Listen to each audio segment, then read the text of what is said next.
but eventually the truth will out, and the Americans will understand as well. Thank you. Our allies, sir. Do you want to? I don't think we need. I don't think we need to hear it from Nous sommes maîtres. We're masters in our own home. We're in charge. He is tweaking out and freaking out already. Like already, it's your first press conference. Get this guy some ashwagandha. Stat.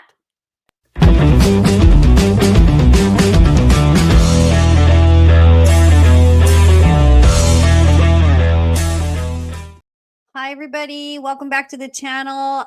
Well, congratulations. Actually, there are no congratulations in order. I can't believe we have a new prime minister, this unelected. If you thought that other things in life have been orchestrated, but we just can't quite put our finger on it, this is so orchestrated, they didn't even bother to hide it.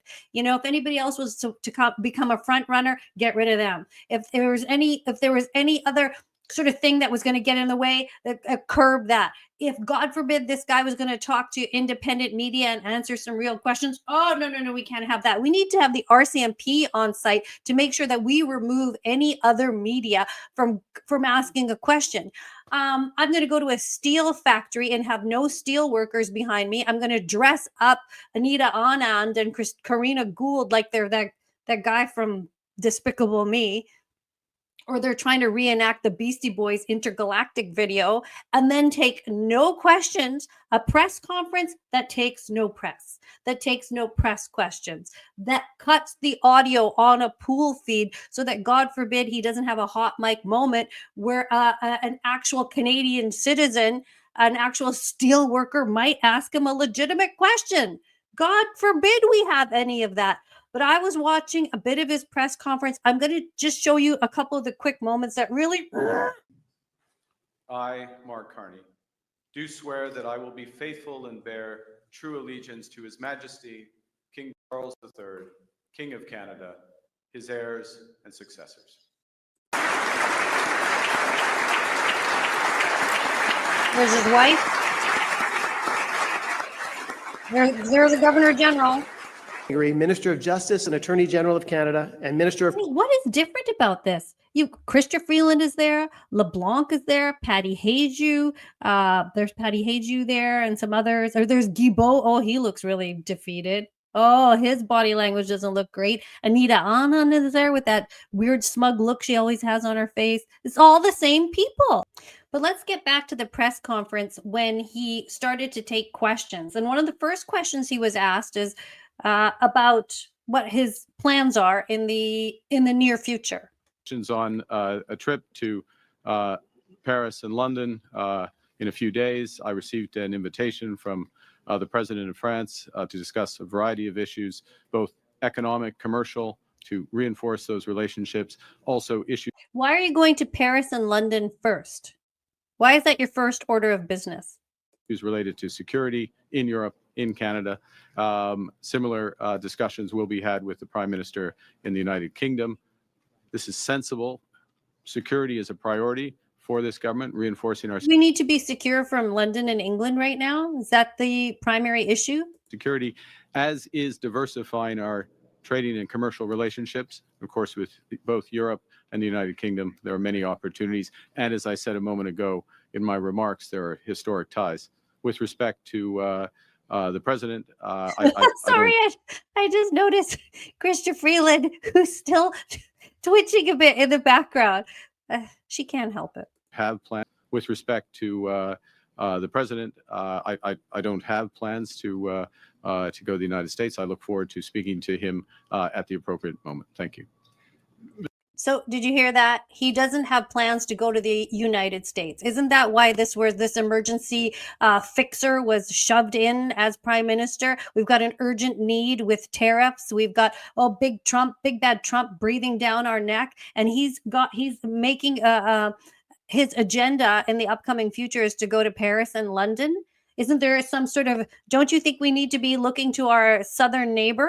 If this is what everybody's crying and squawking about, and he's going off to France and going off to London, but that's your first mistake. Well, that's a mistake among many, but that's a big mistake. I love this part when finally somebody asked him a direct question about polls. Are we going to the polls anytime soon? And I knew it. I knew it. I had a feeling, but I'll play his answer first. Hi, Prime Minister Tom Perry with CBC. Can I ask you what your plans are for the next few weeks? Are you going to be bringing back the House? Are you going to be calling an early election? And if so, when should Canadians expect to go to the polls? Well, they certainly should expect to go to the polls before November. And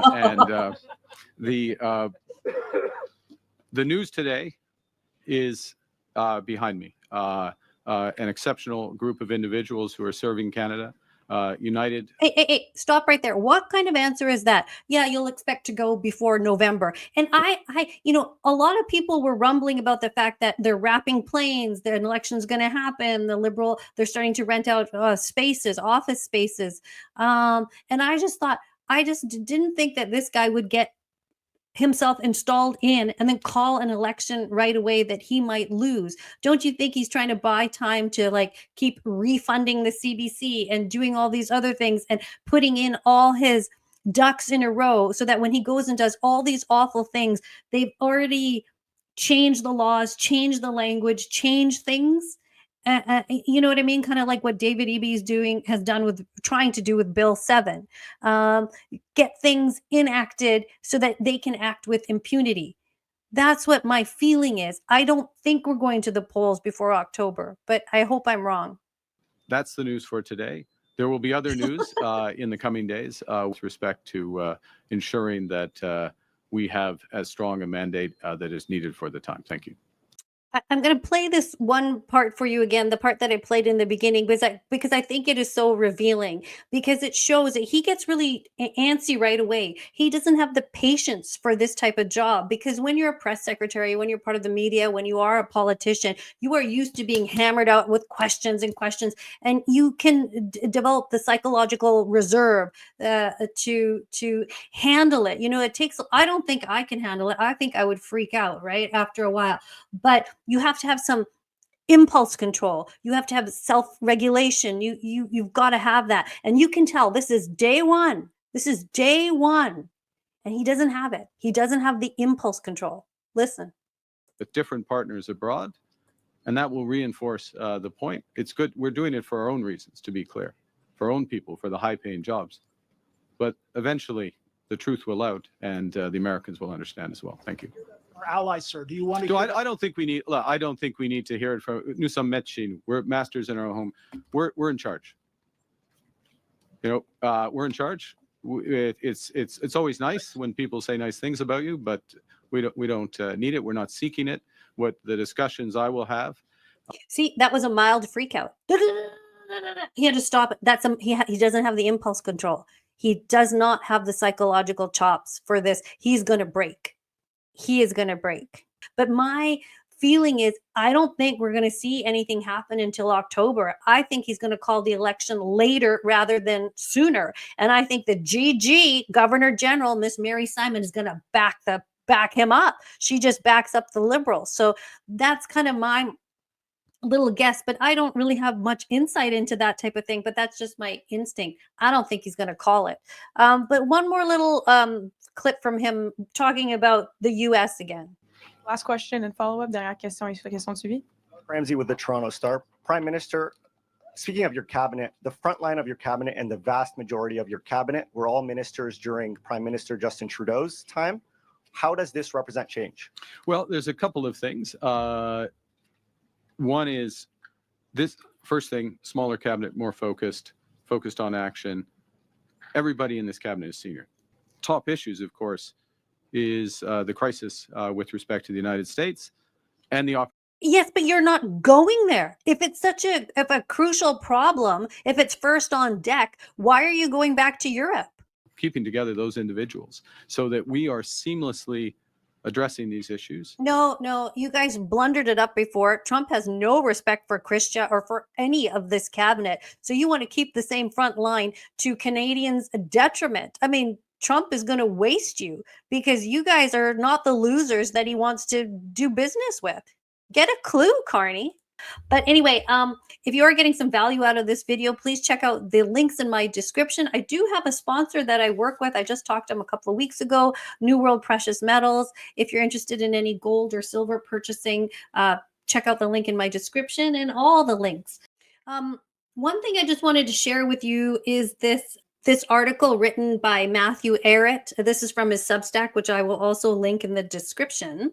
Mark Carney can best be described as one of the most important insiders and mascots for the oligarchy, serving as the UN Special Envoy for Climate Action and Finance, former investment banker for Goldman Sachs, World Economic Forum trustee, alongside fellow Oxford trainee Chrystia Freeland, former governor of the Bank of Canada and then the Bank of England. In 2024, Carney was even made president of the Queen of all think tanks, the Royal Institute for International Affairs, aka also known as Chatham House, whose American branch was set up in 1921 as the Council on Foreign Relations. On top of heading the Bank of England, former Goldman Sachs man Carney has also endorsed the Financial Stability Board's task force on climate-related financial disorders. Oh God, climate-related financial disorders. None of this sounds good. None of this sounds good. Oligarchies, monarchies. This ain't our jam. So some of you might know I used to work at Global News, and for many years I worked with all their anchors, and I just sort of had it just came up on my Twitter. I'm not trying to like get at this person, although they had no problem getting at me, I'll tell you that much. But okay, this is what I just thought it was interesting what our 6 o'clock news anchor here had to say, although the nice thing is that people don't care so much. But he said this: we have a new prime minister. We're in an increasingly hostile trade war started by our closest friend and ally. He is just parroting the talking point, parroting the narrative. Our sovereignty is under threat. We're on the verge of election. Listen closely to what party leaders say and how they say it. It's never been more important. And I just find the comments interesting. The new prime minister holds 3 passports, was unelected by the Canadian public. The governor general was unelected. Canada has an unelected Senate. What politicians say is generally meaningless. What they've done in the past and whom they associate with is what they're about. He is one of the most nastiest of snakes. Carney is not here for Canada. That is for sure. Yeah, and this comment right here from Mashed Potatoes too has said he's going on vacation to Europe instead of going to Washington to talk with Trump. Mark's priorities aren't Canadians' priorities. And it goes on and on and on. I mean, it's got to be so embarrassing. When these anchors read the Twitter or the X comments. This is why they don't comment very much. Okay, but I'll leave you now with a little bit of we can't. He keeps saying goodbye and goodbye and goodbye. He's like your auntie that never wants to leave. You're like, okay, the visit is over now. This is from Daisy Media. These guys always get in and in the thick of it, which I love. And they caught this moment of Justin Trudeau saying goodbye yet again. Go take Trudeau! Go take the walk in the snow! No legacy! Come on! No! You know what? At least this guy is like, at least you're hearing what the people are saying. I don't know what you're thinking, but at least you are seeing and hearing what's happening. Look. And Trudeau, nobody's blowing you kisses. That's Trudeau leaving for the last time as PM. Here he goes. Trudeau rolling out. Oh my God, the only people that are there, they're people that don't like him. Nobody showed up to bring him flowers or blow him a kiss.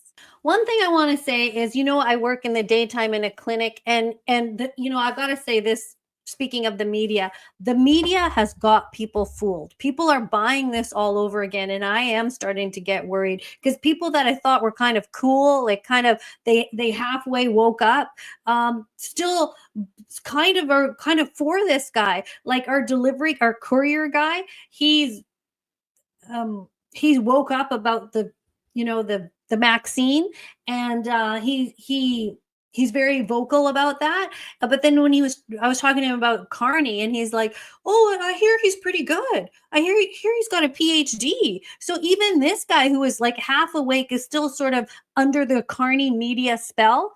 And one of our therapists there, she has a Tesla, and she's so confused about what Trump is doing, and she's kind of like, does Trump care about people? Does he actually care about people? And she's embarrassed because she's embarrassed to drive around her Tesla because there's so much anti-Elon stuff going on, and she's just very doesn't know what to make of the whole situation. And then there are a lot of normal people in there that I've talked to that are like, "Oh, this Carney guy, he might be good. He might actually be good." So the media, even for people that are like kind of clued in and switched on, it's getting to them. So the Kool-Aid is seeping into their veins already. They're not kind of like, "Hey, wait a minute." They just put somebody in. They just installed him. The courier guy said to me, "Oh, he got 80% of the votes. He got all these votes," because the media is making it sound like he won in a landslide. What landslide? 100,000 liberal voters, and anybody, a 14-year-old could register to vote, and that's the guy that's in. And they don't see the part where he doesn't answer questions from alternative media and stuff like that. They don't see all that. They don't see the bad stuff. But I hope they see some of this, because I don't even know if mainstream news will show him in the press conference freaking out, because that says a lot about someone. He doesn't look like a tough guy. He looks like a tantrumy baby. I'm a bit worried. It's time to like be vocal and spread the word. Be vocal. Say what you think now. Educate the people, because the people are confused. They're getting safe and effective all over again. You know, they're believing the same mantra all over again. It's really easy to seep a narrative through for the media, and they do it. These buggers still do it. And we got to get rid of the CBC. This guy's going to keep the CBC. We got a lot of work to do, man. It's on. Okay. Thank you for watching this video today. If you liked it, give it a like and help juice the algo. That would be really nice. I'll catch you in the next video, and please subscribe if you feel so inclined. We'll talk to you soon.